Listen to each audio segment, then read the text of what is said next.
MVV జీవీల పైన, వాళ్ళ ఆస్తుల పైన, వాళ్ళ ప్రాజెక్టులు ఏవైతే ఉన్నాయో ఎంవివి జీవీల యొక్క అనుబంధంగా కొన్ని కంపెనీలు ఉన్నాయి, బినామీలుగా కొన్ని కంపెనీలు ఉన్నాయి. వాటిలన్నిటిపైన, వాళ్ళ లావాదేవీలపైన పూర్తి స్థాయి విచారణ కూటమి ప్రభుత్వం చేపట్టాలని చెప్పి మేము డిమాండ్ చేస్తూ ఉన్నాం. ఇలాంటి ఎంవివి జీవీలు జిల్లాకు ఒకరుంటే ఇంకా జిల్లా మొత్తం భూ కబ్జాలకి, భూదోపిడికి ఇవాళ కారణమయ్యి మొత్తం సర్వనాశనం అయిపోయేటువంటి పరిస్థితి వచ్చింది. ఇదే ఎంవివి కదండి క్రైస్తవ ఆస్తులు, సిబిసిఎన్సి ఆస్తులు కొట్టేసింది. ఇలాంటి గ్యాంగ్స్టర్స్ని పెట్టుకునే కదా హైగ్రీవా జగదీశ్వరుడే డైరెక్ట్గా వీడియో రిలీజ్ చేశారు. అప్పుడు ముఖ్యమంత్రికి నాకు ప్రాణహాని ఉంది, నాకు బలవంతంగా రూమ్లో పెట్టి నా ఆస్తి రాయించుకున్నారు అని చెప్పి జగదీశ్వరుడే అప్పట్లో ఒక వీడియో కూడా రిలీజ్ చేశారు ముఖ్యమంత్రికి. ఇదే గ్యాంగ్స్టర్స్, ఇదే టీంతో ఎంవివి జీవీలు హైగ్రీవా భూముల్ని జగదీశ్వరుడు నుంచి రాయించుకున్న మాట వాస్తవం కాదా? ఆఖరికి ఎంవివి ఏ స్థాయికి దిగజారాడంటే భార్య బిడ్డ కిడ్నాప్ వ్యవహారాన్ని పెట్టి సానుభూతి పొందాం అనుకున్నాడు ఆయన. అంత అత్యంత అవినీతిపరుడు, అంత అత్యంత పెద్ద భూ బకాసురుడు ఈ ఎంవివి జీవీలు. విశాఖ జిల్లాలోనే కాదు, ఉత్తరాంధ్ర జిల్లాలో వీళ్ళు చేసినటువంటి ల్యాండ్ సెటిల్మెంట్లు కానీ, ఏవైతే ల్యాండ్ గ్రాబింగ్లు ఏవైతే ఉన్నాయో, ఎన్ఆర్ఐల భూములు కొట్టేయడం కానీ, ప్రభుత్వ భూముల్ని వీళ్ళు దోచుకున్న విధానం కానీ, వీటన్నిటి మీద సమగ్రమైన విచారణ జరిపించాలి.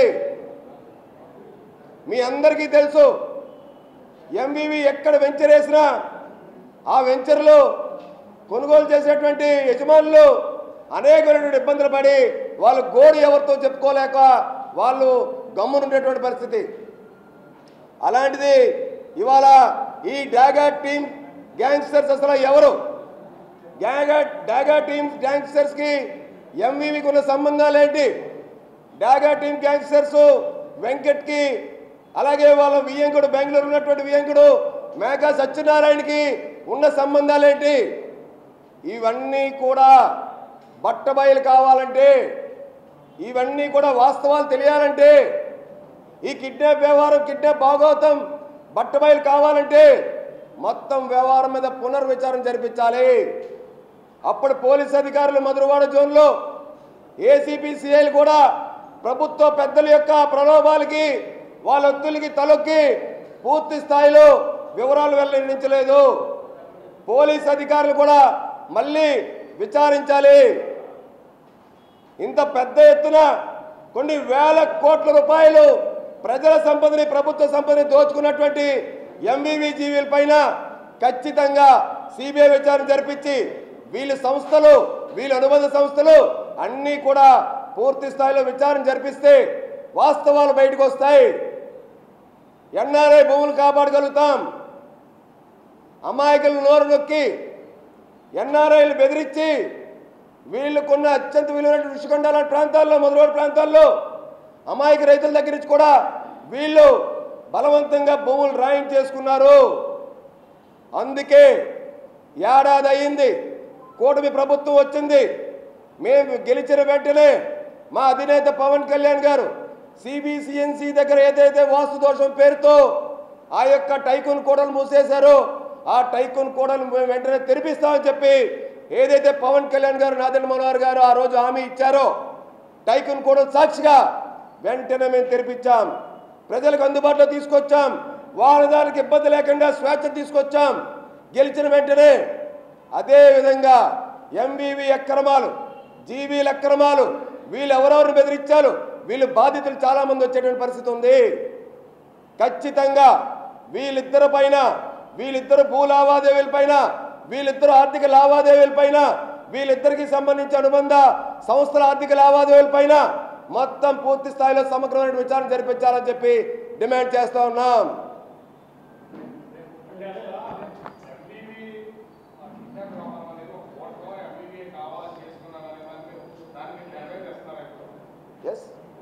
ఎంవీవీ కిడ్నాప్ వ్యవహారం అన్నది ప్రభుత్వం, అప్పటి ప్రభుత్వం, వాళ్ళ ప్రభుత్వం ఈయన ఎంపీగా ఉండి ఎందుకు కిడ్నాప్ చేయాల్సి వచ్చింది, దేని కిడ్నాప్ చేశారు, అసలు కిడ్నాపర్లకి వీళ్ళకున్న సంబంధం ఏంటి, అసలు వీళ్ళకి వాళ్ళకి ఎటువంటి సంబంధం లేకపోతే ఎందుకు అసలు తేటతలం చేసి రాష్ట్ర ప్రభుత్వం ఎందుకు చెప్పలేకపోయింది?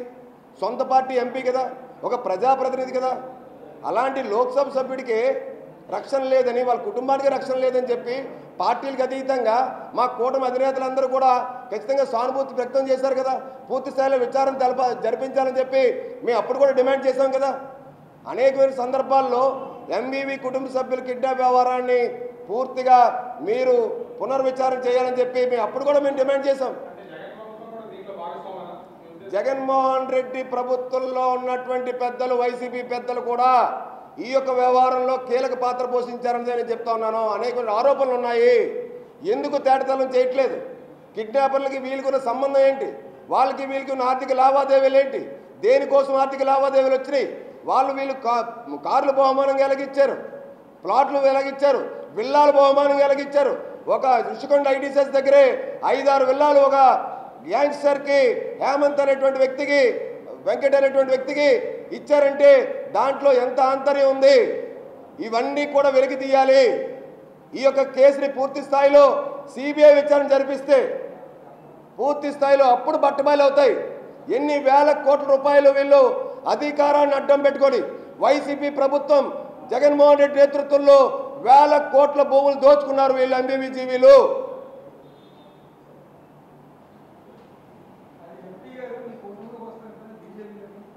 ఎవరండి? తెలీదండి, ఇప్పటి వరకు మాకు పార్టీ నుంచి ఎటువంటి ఇన్ఫర్మేషన్ లేదు.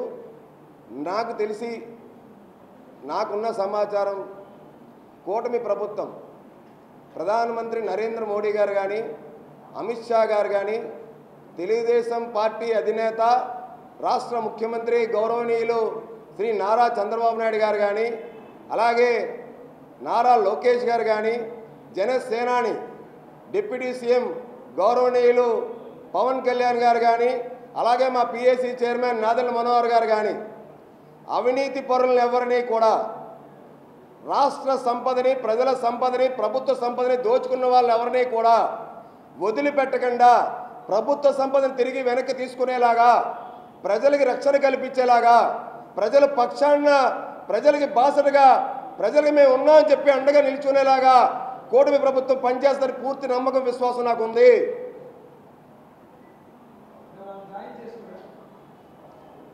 చెప్తున్నాం కదా, అవినీతి పరుల్ని, భూ కబ్జాదారుల్ని, భూ రాబందుల్ని, దోపిడీదారుల్ని, ప్రజల్ని ఇబ్బంది పెట్టి హింసించిన వాళ్ళని, ప్రజలకి అసౌకర్యాలు కలిగించి వాళ్ళు సునకానందం పొందేటువంటి వాళ్ళని, వాస్తు పేరుతో రహదారులు మూసేసే వాళ్ళని, నాకు తెలిసి పారదర్శకంగా పాలించేటువంటి మా కూటమి ప్రభుత్వం ఇటువంటి వ్యక్తుల్ని ఖచ్చితంగా ఎంకరేజ్ చేయరు, దరిదాపులోకి రానివ్వదన్నది నా యొక్క వ్యక్తిగత అభిమతం.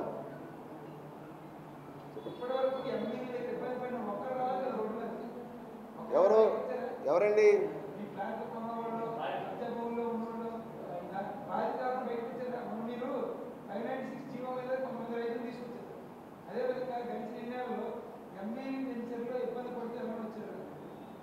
ఎంబీవీ వల్ల ఇబ్బంది పడుతున్నాము, రౌడీజం చేస్తున్నాడు అని చెప్పి మీకు తెలుసో లేదో, 2019 ఎన్నికల ముందరే సాక్షాత్తు మాజీ తెలుగుదేశం పార్టీ రాష్ట్ర అధ్యక్షులు, ప్రజెంట్ ఇప్పుడు చీపురుపల్లి నియోజకవర్గ శాసనసభ్యులు కళా వెంకట్రావు గారే సాక్షాత్తు సఫరర్, ఆయనే కేసు పెట్టారు. దాని మీద రౌడీ షీట్ ఓపెన్ చేశారు. దాని మీదే విశాఖ సెంట్రల్ జైలుకి వెళ్ళాడు ఎంబీవీ, ల్యాండ్ గ్రాబింగ్ యాక్ట్ కింద. సాక్షాత్తు తెలుగుదేశం పార్టీ అప్పుడు రాష్ట్ర అధ్యక్షులు ఎంబీవీ మీద, ఆయన వెంచర్లు చేసేదాని మీద అనేక సివిల్ కేసులు ఉండుండొచ్చు. మీకు ఉదాహరణ ఇది ఒకటే చెప్పాను. రౌడీ షీట్ ఓపెన్ చేసిన మాట వాస్తవం కాదా? ఎంబీవీ మీద జైలుకి వెళ్ళిన మాట వాస్తవం కాదా? దేనికి వెళ్ళారు? కళా వెంకట్రావు గారి సైటు అక్కడ కబ్జా గురవుతుందని చెప్పి ఒక ఎస్పీ ఫిర్యాదు చేశారు కదా, మీరు చూశారు కదా. వాళ్ళ ప్రభుత్వంలోనే ఒక ఎస్పీ నా యొక్క సైటు ముందర అడ్డంగా వీళ్ళు కట్టేస్తున్నారు, ఎంబీవీ నా భూమిని కబ్జా చేస్తున్నారని చెప్పి ఎస్పీ ఫిర్యాదు చేశారు కదా. అలాగా అనేకమైనటువంటి అమాయకుల నోరులు నొక్కి వీళ్ళు బలవంతంగా భయపెట్టి భూములు కొట్టేశారు, వీళ్ళు బొక్కేశారు. వీళ్ళు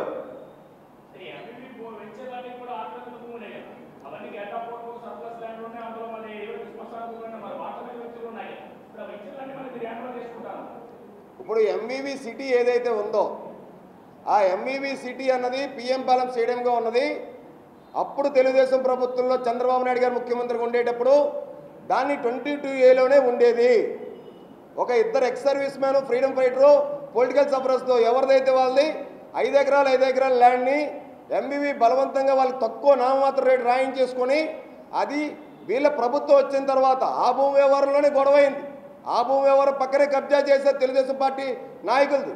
అప్పుడు ఆ ప్రభుత్వం వచ్చిన వెంటనే దాన్ని జగన్మోహన్ రెడ్డి గారికి నేతృత్వంలో కొంత ముట్ట చెప్పి వీళ్ళు 22A లిఫ్ట్ చేసేసి ఆ వెంచర్కి ఇవాళ ఇది తీసుకొచ్చారు. సిబిసిఎన్సి ఇప్పటికీ కూడా కోర్టులో కేసులు ఉన్నాయి కదా, డజన్ పైన కేసులు ఉన్నాయి సిబిసిఎన్సి యాజమాన్యం హక్కుల మీద. సిబిసిఎన్సి యాజమాన్య హక్కుల మీద కేసులు ఉన్నాయని చెప్పి ప్లాన్ మంజూరు చేయకూడదని, టీడీఆర్ మంజూరు చేయకూడదని పదే నేను పోరాడిన సందర్భాలు ఉన్నాయి.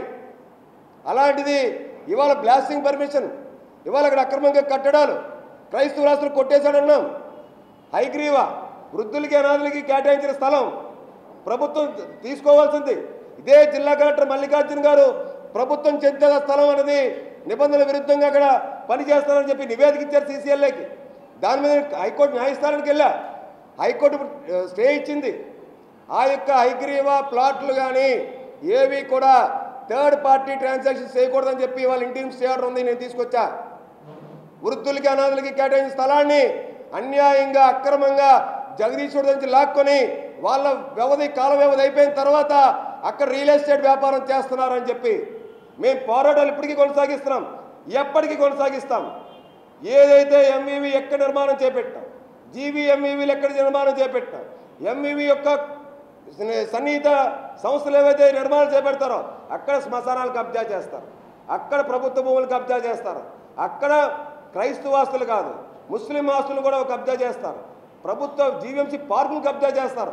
దానికి నిదర్శనమే కోర్మన్పాలెంలో ఉన్నటువంటి 99.04.96 వెంచర్ యొక్క షేరు. సాక్షాత్తు వాళ్ళ పార్టీ రాజ్యసభ సభ్యుడే ప్రెస్ మీట్ పెట్టి చెప్పాడు కదా విజయసాయిరెడ్డి గారు, నేను ఇంకా తక్కువే చేసుకున్నాను దస్పల భూములు, సిబిసిఎన్సి ఎవరో కోర్మన్పాలెం ఉంది, మా పార్టీ ఎంపీ వచ్చి 99%కే మొత్తం కొట్టేశాడు, అప్పుడు మీరేం అడగట్లేదని చెప్పి ఇదే పాత్రికేయులను అడిగాడు. అంటే వీళ్ళు దోచుకోవడానికి ఒకరి మీద ఒకరు పోటీ పడి మరి విశాఖలో ఉన్నటువంటి ప్రజల ప్రభుత్వ ప్రైవేట్ ఆస్తుల్ని కుంకాలుగా వేల కోట్లు దోచుకున్నారు. వాటిలన్నిటి మీద పోరాడతాం, పోరాటంలో ఎప్పుడు వెనకడిగేసేది లేదు. వీళ్ళు పార్టీలు మారచ్చు, వ్యక్తులు ఎక్కడికైనా హైదరాబాద్ పారిపోవచ్చు, ప్రభుత్వ సంపద ప్రజల సంపద విశాఖ సంపద ఏదైతే ఉందో ఆ సంపద గురించి అనునిత్యం నా ప్రాణం కంఠంలో ఊపిరిన కొన ఊపిరి వరకు కూడా నేను పోరాడతా.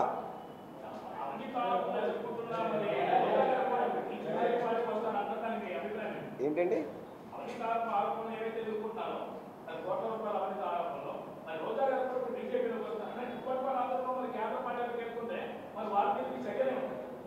ఇప్పుడు ఎవరు వస్తున్నారో ఏంటో ఇంకా స్పష్టత లేదు. మీకు ఎవరైనా అధికారికంగా జాయిన్ చేసుకుంటున్నామని చెప్పి మీకు సమాచారం వస్తే నాకైతే తెలియరాలేదు. ఖచ్చితంగా నా దృష్టికి అటువంటిది అవినీతి పరులని జాయిన్ చేసుకున్న తర్వాత నా దృష్టిలోకి వస్తే అప్పుడు నేను మీకు స్పందిస్తాను ఖచ్చితంగా. Thank you. For more videos like this, subscribe Big TV channel.